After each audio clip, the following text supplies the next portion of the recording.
Today we are here at the Gwinnett Kapsuso. This is Gwinnett Catholic Church. We are running a program that we've set to roll out in the whole county for sensitizing our young people who completed secondary education and even primary education in the past years to current on the opportunities available to do the Tvet training program that is being rolled out by national government. That's been rolled out. And what we are trying to employ our young people is to take advantage of the national government policy and program on increasing the access to Tvet, which already the national government has provided bursaries to the tune of 30,000, and also given an opportunity for the balance of fee for the students to actually source from the applications of help from the Higher Education Loans Board. And that is the sensitization we wanted to bring to their attention so that they understand. And we're also reminding them that government policies are not cast on stone. These opportunities are not going to be there forever. There will come a time when the skills requirement will be saturated and they will be asked to pay school fees. So we wanted them to take advantage, and we also wanted to remind them that we have very few white-collar jobs now available in the market. The jobs that are available are the skills-oriented jobs. And those skills can be attained through our Tvet schools, Kenya Medical Training Colleges, IET, and others. And that is what we really wanted to sensitize them. And we are happy the turnout was very good, and we hope they are going to do the application. We have also reminded that all applications to Tvet must be done through KUPS. That is the Kenya Universities Colleges Central Placement Services, for them to be able to qualify for bursary and even to qualify for Higher Education Loans Board funds. We want to make sure, because the next admissions for Tvet will, some are ongoing now, others will be in May. So we want to make sure before May, we shall have moved around all the wards. Actually, this is an RRI program. For me, if we want to accelerate access to Tvet, we should actually allow the principals to admit, and on admission, be automatically enrolled in KUPS.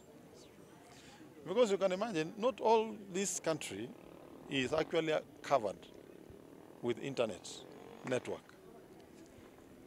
And you see, the fact that as a county, we have access to internet, or we have fiber running across the county, does not give us the power to trod on other counties like Wajir, Turkana, where people are still nomads and they may not be able to access. We should give all these young people an equal opportunity. And even if it means a student going to RVTT and saying, I want to apply this, they should be allowed to apply. And then, while there, the data can be fed. They can be asked to feed that data into the computer, and automatically. Actually, if you say only students who apply through KUPS qualify for bursary, and then they qualify for help, there's an element of discrimination that I think that needs to be sorted out so that we can increase access. The other thing that we are saying there must be a review is all the regulatory bodies that handle Tvet-oriented trainings. They must now begin also revising their requirements. For example, if a student is being admitted to KMTC for diploma in nursing, which requires a mean grade of C-, for example, and you're asking, that person must have a C+ in maths.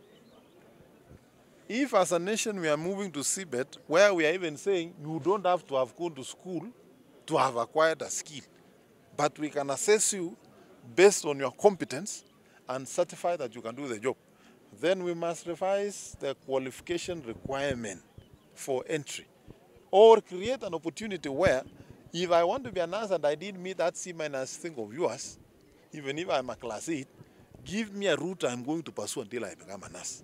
That is what CBET is all about, and I think National Qualification Authority must take up this conversation and make sure we increase the access. All the institutions that are within Uasin Gishu County, when you graduate, we expect all of them to be put in that portal. This will facilitate all the employers from instead of looking for information all over the place, they will be able to go to one portal and be able to see that. Secondly, it also avoids fraud, where some students purport to have been in some technical college when they were not there. So you will be able to actually access the portal and check whether this student actually was in that particular college. This, of course, will help us to make sure that the competence is maintained, and at the same time, the confidence that the public and the people have for technical education will be maintained.